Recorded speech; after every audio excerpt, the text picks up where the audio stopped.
ಪಾವಗಡ ತಾಲೂಕಿನ ಕೆ ರಾಂಪುರ ಗ್ರಾಮದ ಸರ್ಕಾರಿ ಕಿರಿಯ ಪ್ರಾಥಮಿಕ ಶಾಲೆಯಲ್ಲಿ ಜರುಗಿದ ಶಾಲಾ ವಾರ್ಷಿಕ ಕಾರ್ಯಕ್ರಮದಲ್ಲಿ ಶಾಸಕರಾದ ಎಚ್.ವಿ. ವೆಂಕಟೇಶ್ ಭಾಗಿಯಾದರು.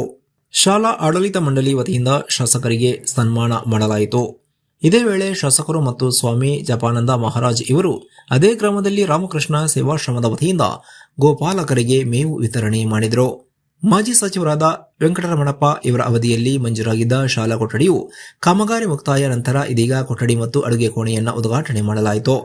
ಇದೇ ವೇಳೆ ಶ್ರೀ ವಾಲ್ಮೀಕಿ ಗುರುಪೀಠ ನಿಡಗಲ್ ಸಂಸ್ಥಾನದ ಸಂಜಯ್ ಕುಮಾರ ಸ್ವಾಮೀಜಿ, ಕ್ಷೇತ್ರ ಶಿಕ್ಷಣಾಧಿಕಾರಿ ಇಂದ್ರನಮ್ಮ, ತಾಲೂಕು ಪಂಚಾಯತ್ ಎಡಿ ರಂಗನಾಥ್, ಸ್ಥಳೀಯ ಮುಖಂಡ ರಮೇಶ್, ಪತ್ರಕರ್ತರು, ಶಾಲಾಭಿವೃದ್ಧಿ ಸಮಿತಿಯ ಅಧ್ಯಕ್ಷ ನಾಗೇಶ್ ಸೇರಿದಂತೆ ಸ್ಥಳೀಯ ಮುಖಂಡರು, ಸಾರ್ವಜನಿಕರು ಹಾಜರಿದ್ದರು. ವರದಿ ರಾಮಪ್ಪ, ಸಿಕೆಪುರ, ಪಾವಗಡ.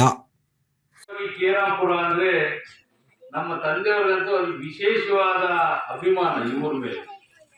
ನಮ್ಮ ಜಪಾನದ ಶ್ರೀಗಳಿಗೂ ಇನ್ನೂ ಹೆಚ್ಚಿನ ಅಭಿಮಾನ ಇದೆ. ಹಾಗಾಗಿ ಅವರಿಬ್ಬರು ಮತ್ತೆ ಈಗ ನಾನು ಸ್ವಲ್ಪ ಬೆಳೆಸ್ಕೊಂಡಿದ್ದೀನಿ, ಕೇರಾಪುರದ ಮೇಲೆ ವಿಶ್ವಾಸವನ್ನ ಇಟ್ಕೊಂಡಿದ್ದೀನಿ ನಾನು ಈ ಊರಿಗೆ. ಯಾಕಂದ್ರೆ ಸರ್ಕಾರಿ ಶಾಲೆಗಳು ನಾನು ಎಲ್ಲಾ ಕಡೆ ಹೋಗ್ತಾ ಇದ್ದೀನಿ ತಾಲೂಕಿನಾದ್ಯಂತ. ಈ ಒಂದು ತರ ಹೆಚ್ಚು ಮಕ್ಕಳು 60 ಜನ ಮಕ್ಕಳಿರೋ ಶಾಲೆ ಅಂದ್ರೆ ಕೇರಾಪುರದಲ್ಲಿ ಅಂತ ನಾನು ಭಾವಿಸಿದ್ದೆ. ಯಾಕಂದ್ರೆ ಇಲ್ಲಿ ಶಿಸ್ತು ಇದೆ. ಈ ಊರಿನ ಗ್ರಾಮಸ್ಥರಿಗೆ ನಮ್ಮ ಶಾಲೆ ಅಭಿವೃದ್ಧಿ ಆಗಬೇಕು ಅನ್ನೋದು ಮುಖ್ಯವಾಗಿ ಹೆಚ್ಚು ಆಸಕ್ತಿ ವಹಿಸಿದ್ದಾರೆ ಈ ಊರಿನ ಮುಖಂಡರು. ಹಾಗಾಗಿ ಅವ್ರೇನು ಹೆಚ್ಚಿಗೆ ಕೇಳೋದು ಅವ್ರ ಶಾಲೆ ಅಭಿವೃದ್ಧಿಗೆ. ಈಗ ಬರ್ತಿದ್ದಾಗೆ ಉದ್ಘಾಟನೆ ಆಯ್ತು. ಆಮೇಲೆ ರಮೇಶ್ ನಾಗೇಶ್ ಅಂತಿದ್ರು ಇನ್ನೊಂದು 2 ರೂಮ್ ಅಂತ ಹೇಳ್ತಾ ಇದ್ರು. ಆಯ್ತು, ಯಾಕಂದ್ರೆ ಪೋಷಕರಿಗೂ ಈ ಊರಲ್ಲಿ ಹೆಚ್ಚಿನ ಮಕ್ಕಳ ಮೇಲೆ ಒಂದು ಗಮನ ಹರಿಸ್ತಾ ಇದ್ದಾರೆ. ಸರ್ಕಾರಿ ಶಾಲೆಗಳಿಗೆ ಕಳಿಸೋದು ಅತಿ ಕಮ್ಮಿ. ಏನೋ ಒಂದು 5 ಎಕರೆ 10 ಎಕರೆ ಇರೋ ಒಬ್ಬ ರೈತ ನನ್ನ ಮಗನ ತುಮಕೂರಲ್ಲಿ ಬಿಡಬೇಕು, ಬೆಂಗಳೂರಲ್ಲಿ ಬಿಡಬೇಕು, ಒಳ್ಳೊಳ್ಳೆ ಕಾನ್ವೆಂಟ್ಗಳಲ್ಲಿ ಓದಿಸ್ಬೇಕು ಅಂತ ಒಂದು ಆಸೆ ಇಟ್ಕೊಂಡಿರ್ತಾರೆ. ಬಟ್ ಇಲ್ಲಿರೋ ಟೀಚರ್ಸ್ ತುಂಬಾ ಗುಣಮಟ್ಟದ ಶಿಕ್ಷಣವನ್ನ ಕೊಡ್ತಾ ಇರೋದ್ರಿಂದ ಇಲ್ಲಿರೋ ಪೋಷಕರು ಮಕ್ಕಳನ್ನ ಇಲ್ಲೇ ವಿದ್ಯಾಭ್ಯಾಸಕ್ಕೆ ಸೇರಿಸಿದ್ದಾರೆ. ಈ ಎಷ್ಟು ಶಿಸ್ತುಬದ್ಧವಾಗಿದ್ದಾರೆ ಅಂದ್ರೆ ಈ ಮಕ್ಕಳು ಸ್ವಾಮೀಜಿಗಳ ಜೊತೆ ಬಂದಾಗ ತುಂಬಾ ಖುಷಿ ಆಯ್ತು. ಕೇರಾಪುರ ಇನ್ವಿಟೇಷನ್ ಕೊಟ್ಟಿದ ತಕ್ಷಣ ಫಿಕ್ಸ್ ಆದ್ರೆ ಬರಬೇಕು ಅಂತೇಳಿ. ಹಾಗಾಗಿ ನಿಮ್ಮಲ್ಲಿ ಒಂದು ಮನವಿ ಇಷ್ಟೇ, ಪೋಷಕರಲ್ಲಿ ಮಕ್ಕಳಿಗೆ ನಾವು ಆಸ್ತಿ ಮಾಡಿದ್ರೆ ಪ್ರಯೋಜನ ಇಲ್ಲ.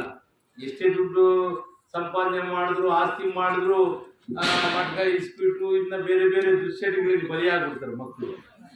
ಒಳ್ಳೆ ವಿದ್ಯಾಭ್ಯಾಸವನ್ನ ಕೊಟ್ರೆ ಅವರ ಭವಿಷ್ಯದಲ್ಲಿ ಉತ್ತಮವಾಗಿರ್ತದೆ, ಮುಂದೆ ಜೀವನ ರೂಪಿಸ್ಕೊಂತಾರೆ. ಹಾಗಾಗಿ ಮಕ್ಕಳಿಗೆ ನಾನು ಓದ್ ಕಡೆ ಎಲ್ಲ ನಮ್ಮ ಸ್ವಾಮೀಜಿಗಳನ್ನ ಇವರೆಲ್ಲ ನೋಡ್ತಾ ನಾನು ಮೊದಲಿಂದ ಶಿಕ್ಷಣಕ್ಕೆ ಹೆಚ್ಚು ಒತ್ತು ಕೊಡ್ತಾ ಇದ್ದೀನಿ. ಯಾಕಂತಂದ್ರೆ ಇಂದಿನ ಮಕ್ಕಳು ಭವ್ಯ ಭಾರತ ಅಂತ ನಮ್ಮ ಜಪಾನದ ಶ್ರೀಗಳು ಹೇಳ್ತಾ ಇರ್ತಾರೆ. ಹಾಗಾಗಿ ನೀವು ನಿಮ್ಮಲ್ಲಿ ಇಂಜಿನಿಯರು, ಡಾಕ್ಟರ್ಗಳು, ರಾಜಕಾರಣಿಗಳು ಎಲ್ಲ ರಂಗಗಳಲ್ಲೂ ಪ್ರತಿಭೆಯನ್ನು ಗುರುತಿಸ್ಕೋಬಹುದು. ಅವ ಮಕ್ಕಳು, ಹೆಣ್ಣು ಅಷ್ಟೇ, ನೀವು ಅಷ್ಟೇ IAS IPS ಆಗ್ಬೇಕು. ನಮ್ಮ ಬಡವರೆಲ್ಲ ದೊಡ್ಡ ದೊಡ್ಡ ಹುದ್ದೆಗಳಿಗೆ ಹೋಗ್ಬಾರ್ದು ಅಂತೇಳಿ ಎಲ್ಲಿ ನಮ್ಮ ಸಂವಿಧಾನದಲ್ಲಿ ಬರೆದಿಲ್ಲ. ಹಾಗಾಗಿ ಮುಂದಿನ ದಿನಗಳಲ್ಲಿ ಮಕ್ಕಳು ಒಳ್ಳೆ ವಿದ್ಯಾಭ್ಯಾಸ ಮಾಡಿ ನೀವು ಒಳ್ಳೊಳ್ಳೆ ಅಧಿಕಾರಿಗಳಾಗಬೇಕಂತೇಳಿ ನಮ್ಮದೊಂದು ಆಸೆ. ನಾವೆಲ್ಲ ಚಿಕ್ಕ ಮಕ್ಕಳಿದ್ದಾಗ ಹೋಗ್ತೀನಿ. ಆಮೇಲೆ ಈ ಭಾಗದಲ್ಲಿ ರೈಲ್ವೆ ಯೋಜನೆ ನಮ್ಮ ಅಪ್ಪವ್ರು ಬೇಡ ಅಂದ್ರೂ ಬೇರೆ ಸ್ವಾಮೀಜಿ ಒಂದು 10-12 ಕೋಟಿ ಲಾಸ್ ಮಾಡ್ಕೊಂಡಿದ್ದೀವಿ ರೈಲ್ವೆ ಮಾಡೋದು. ಕೈಸಿಟ್ಕೊಂಡಿದ್ದೀನಿ. ಈಗೇನೋ ಒಂದು ಹಂತಕ್ಕೆ ತಂದಿದ್ದೀನಿ. 15-20 ದಿವಸದಲ್ಲಿ ಕೇರಾಪುರ ಟು ತಿರುಪತಿಗೆ ನೇರವಾಗಿ ಹೋಗ್ಬೋದು ಟ್ರೈನಲ್ಲಿ. ನಾನು ಗುರುವಾರ ಬರ್ತೀನಿ ಅಂತ ಹೇಳಿ ರೈಲ್ವೆ ಅಧಿಕಾರಿಗಳಿಂದ ಮಾತಾಡಲಿಕ್ಕೆ.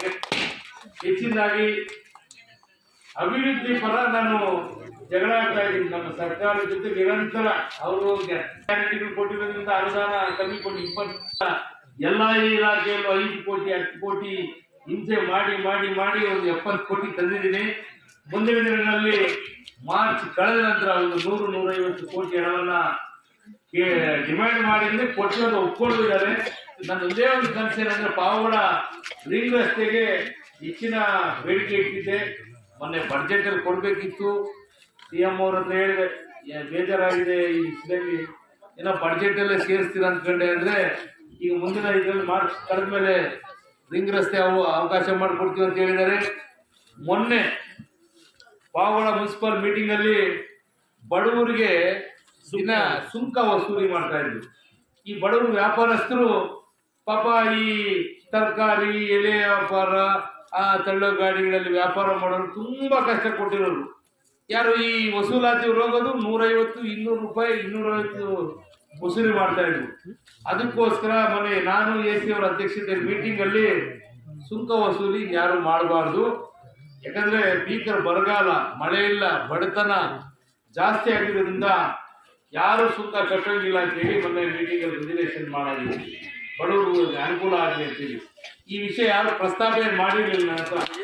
ನಾನೇ ನೋಡ್ತಾ ಇದ್ದೆ, ಪಾಪ ಇಷ್ಟು ಕಷ್ಟಪಟ್ಟು ಅದರೆಲ್ಲ ಬಿಸಿಲು ಕುತ್ಕೊಂಡು ವ್ಯಾಪಾರ ಮಾಡ್ತಾರೆ, ಸಂಜೆ ಅವ್ರ ಮನೆಗೆ ಹೋಗೋಷ್ಟೊಂದು 200-300 ರೂಪಾಯಿ ತಿಳ್ಕೊಂಡಿರ್ತಾರೆ, ಅದು ಇವ್ರು ತಿಳ್ಕೊಂಡು ಹೋಗ್ತಾರೆ, ಸುಂಕ ವಸೂಲಿ ಮಾಡ್ಕೊಂಡು ಹೋಗ್ತಾ ಇದ್ದಾರೆ. ಹಂಗಾಗಿ ಅದನ್ನ ನಿಲ್ಲಿಸಿದ್ದೀನಿ.